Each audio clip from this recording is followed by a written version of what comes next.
Welcome back to the channel and welcome to another wet day in southwest Wales. This is a perfect day for getting on with stuff and getting some work done. So I've got the engine mostly back together. I got most of the engine covers on. I've put oil in it. It doesn't appear to be leaking. I'm still a little bit concerned with the gear selector. It seems to be slightly offset, but we'll cross that bridge when we come to it. Now I want to get it started on the bench, so I'm going to try and get as much of it back together as possible. So I think I've got most of the parts that I need. I've got my carb, I've got my rubber boots. I think I might have to replace some of the rubbers in those. I think people have made their own up. Got my igniter or CDI or whatever you want to call it, fuse box. I got my coils, my ignition, and I've got a slightly ropey looking wiring loom, but I'll tidy that up at some point. Right, let's try and get some of this on the bike. Okay, so I've got my boot rubbers. They're not the best in the world. They are a bit hard. I don't think they're too expensive. I might buy some more, but let's see how it goes. Some of these have had some sort of goo put in there. I'll try and see if I got a rubber that will fit that.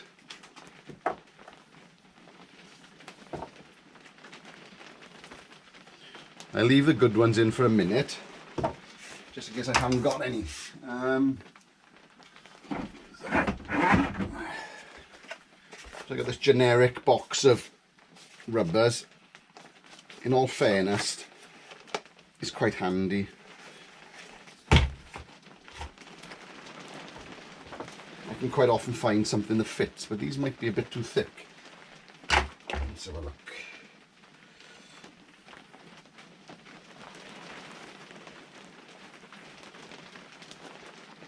If I remember rightly, one of them was cracked and I did repair it. Well, that might have been on a different bike. Can't remember. Can't see anything on these. Maybe it was the other Zephyr. Don't know. Right.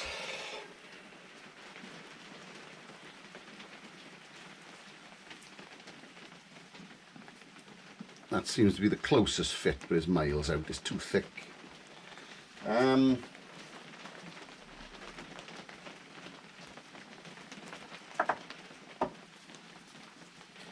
just going to put these shitty ones back in. I'm going to do a big no-no and put a bit of gasket seal around it temporarily. And then I will buy...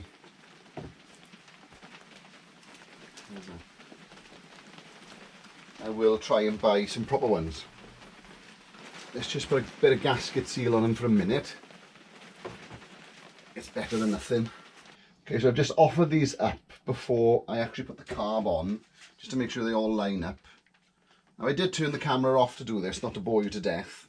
And it's just as well, because it took me ages to work out which way round these go. I don't know why. I don't know why I found it so difficult. I couldn't get them to line up properly. So I've saved you all that time. Now I'm going to put some instant gasket on there.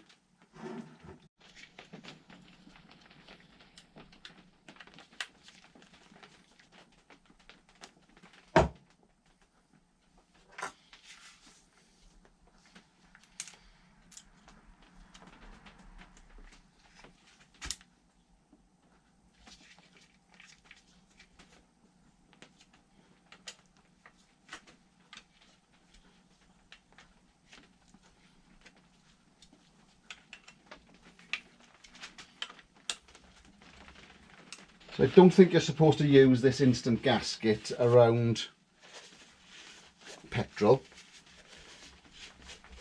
but needs must, so we'll just get on with it for a minute and see what happens after that. Like I say, I will replace them with the proper thing. Okay, I'm trying to ignore this shaft, but I can't, so I'm going to try and take it off and see what's going on in there. It just seems to be looking really crooked. Whether I've just put it in badly or it was bent when it was dropped. I very much doubt it, because that's solid steel. probably more to do with the weld. I'm hoping tons of oil don't come pouring out. I'm hoping I've tilted it enough to slosh it to one side.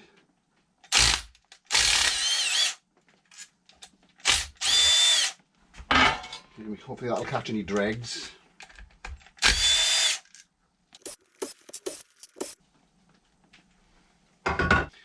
Probably in your way.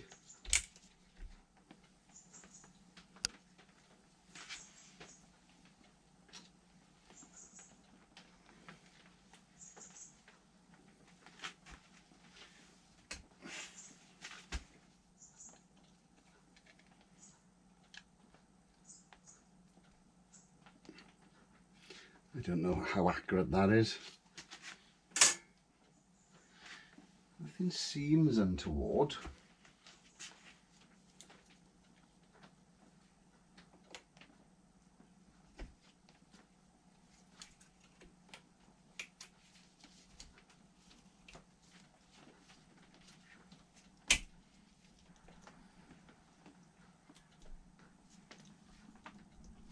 I don't know.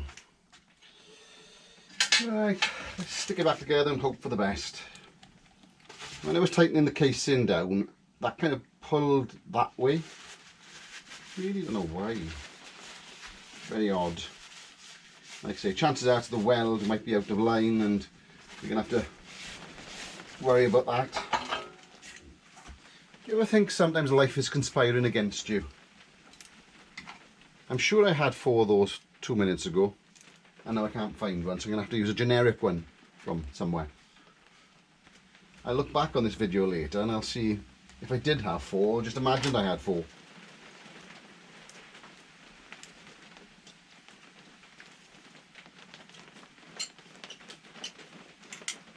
Yeah, I think I need to bung up these vacuum hoses, otherwise it's not going to start properly. I'm sure I got some other piping somewhere that will fit better, but again this will do just to try and get it started. Okay, let's plumb some of this in. I'm guessing at the moment, I'm sure it's quite logical. I have no idea what connects in there. It must be that. Yeah, that looks right.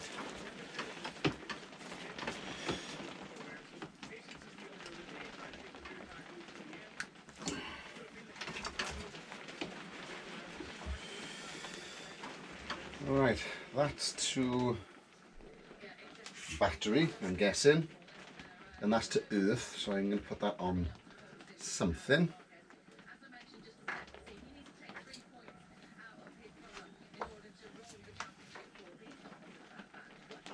Right, what goes in there? Maybe. It fits anyway.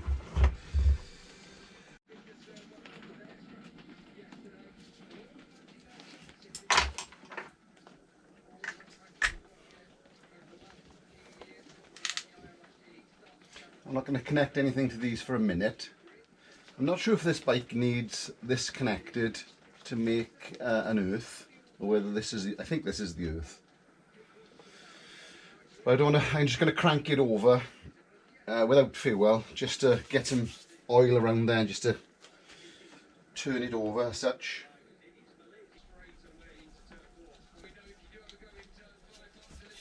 I don't know where that goes. I think that's an earth.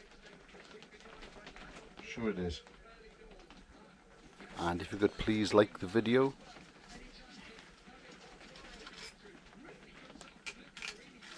Just going to stick it on here temporarily. I'm sure that needs an earth as well.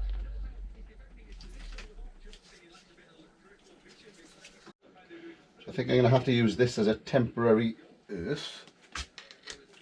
So I'm going to make this a temporary earth.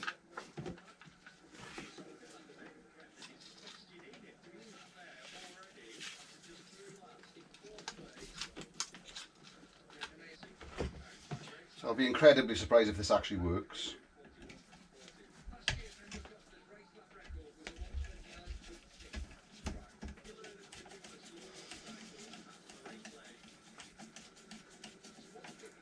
Okay, let's hope for the best.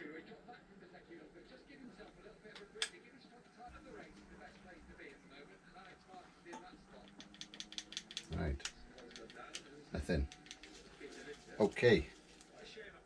Right, I wasn't surprised. It needs to connect to that.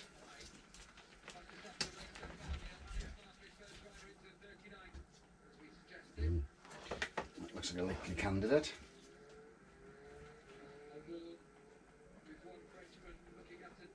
Don't know which way round.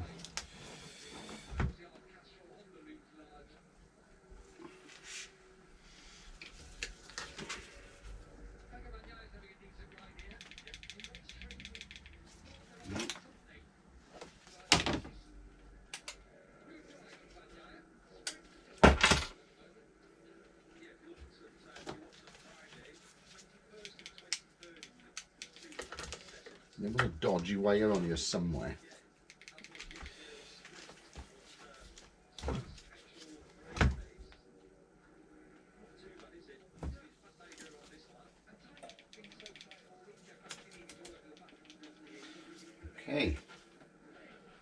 Okay, so I can't get it to turn over by the switch.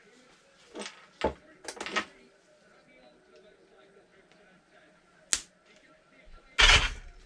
I can get it to turn over that way.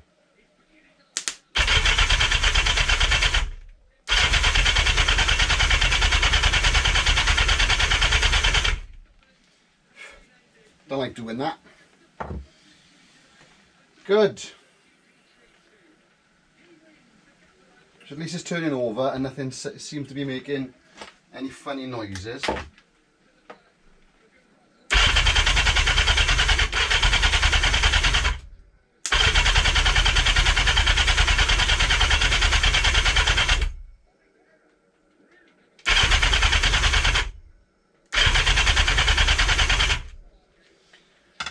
Good. Well, something. I'd like to start it, but I'm afraid to connect up the ECU just in case I blow it. I think the best thing to do is put the bike back together. So as much as I'd like to start the bike, I don't want to go damaging anything. It sounds okay, it's turning over fine. I'd really like to start it, but I don't want to go damaging anything. So I think what I'm going to do is tidy up this wiring loom, start putting the bike back together, so putting it back in the frame, wiring everything up as it should, and then hopefully start it. So this could be the end of this video for the moment. I will see you in the next one.